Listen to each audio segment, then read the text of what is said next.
এইখানে social media এসে কেঁদে লাভ নাই ভাই। তুই একটা ভীতু মানুষ। তুই কি বাড়িতে জানাইছিস যে তোর বিয়ে হয় নাই? তুই বিয়ে করার জন্য বাড়িতে সাহস মন নিয়ে বাড়িতে গেছিলি, বাবা মাকে জানাইছিলি? সোশ্যাল মিডিয়া এখানে কেঁদে এসে লাভ কি? তুই তো ভীতু, তোর মনের মধ্যে কোনো সাহস নাই। किसी से मोहब्बत हो जाए तो लोग क्या এখন এটা দিয়ে একদম ফর্সা লোক এখন ভিডিও বানাবে, বলবে যে আমরা ফর্সা, আমার নাই, ওর কালো ছেলেটার হয়ে গেছে, আমার এখনো বিয়ে হয়নি।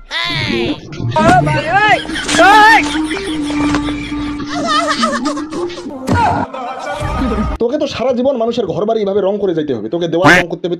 তুই কখনো তুই শীতিতে রং লাগাইতে পারবি না।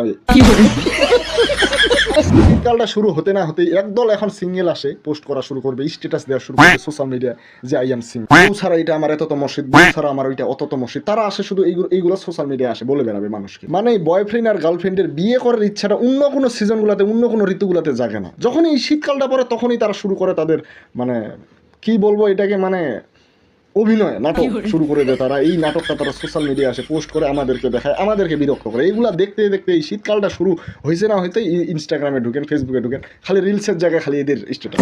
শীতকালে তোর বউ দরকার, তোর শীতকালে ভাই স্বামীর দরকার, তুই ভাই বাড়িতে গিয়ে জানা, আমাদেরকে কেন জানাচ্ছিস ভাই? মানে এগুলো একদম এত অসহ্য ফিলিং লাগে। আমি যদি দেখি যে আমার কোনো পরিচিত মানুষ কিংবা পরিচিত কোনো মেয়ে, পরিচিত কোনো ছেলে এগুলো যদি সোশ্যাল মিডিয়া পোস্ট করে, আমি ডিরেক্ট ওর বাবা মাকে ফোন করে বলবো। আমার যদি পরিচিত ভাই কিংবা বোন যদি যে কোনো কিছু আমার পরিচিতির মধ্যে হয়, আমি অবশ্যই তার বাবা মাকে জানাই, আমি অবহিত করবো যে আপনার ছেলেকে কিংবা আপনার মেয়েকে তাড়াতাড়ি বিয়ে দেন। এগুলো সোশ্যাল মিডিয়ায় আসে, এগুলো বাজে এগুলো ভালো লাগে না। আরে ভাই একটা ডিরেক্ট কথা শুন, তোকে বউ ছাড়া ভালো লাগে না, তোকে স্বামী ছাড়া ভালো লাগে না, তুই ডিরেক্ট গিয়ে তোর বাবা মার সাথে কথা বল। সোশ্যাল মিডিয়া এগুলো পোস্ট করা কি দরকার? সোশ্যাল মিডিয়া কি তোর বাবা মা? সোশ্যাল মিডিয়া কি তোর গার্জিয়ান? আমরা কি তোর বাবা মাকে চিনি যে আমরা তোর বাবা মাকে গিয়ে জানাবো? আমরা কি তোর কষ্টটা, হ্যাঁ না ঠিক আছে, আমরা তোদের কষ্টটা জানতেছি, কিন্তু এই কষ্টটা আমাদেরকে দেখায় তো বিন্দু করে না লাভ নেই। এই কষ্টটা দেখাইতে হবে তোর বাবা মাকে, কারণ তোর বিয়ে দেওয়ার দায়িত্ব, তোর বিয়ে দেওয়ার অধিকার একমাত্র তোর বাবা মায়ের। জানানোর পরেও তারা যদি মানছে না, তাহলে তুই পালিয়ে যা, সরাসরি পালিয়ে যা, সেটাকে ভাগিয়ে যা, ভাগিয়ে নিয়ে বিয়ে টিয়ে করে চলে যা বাড়িতে, দেখবি যে তোর মা।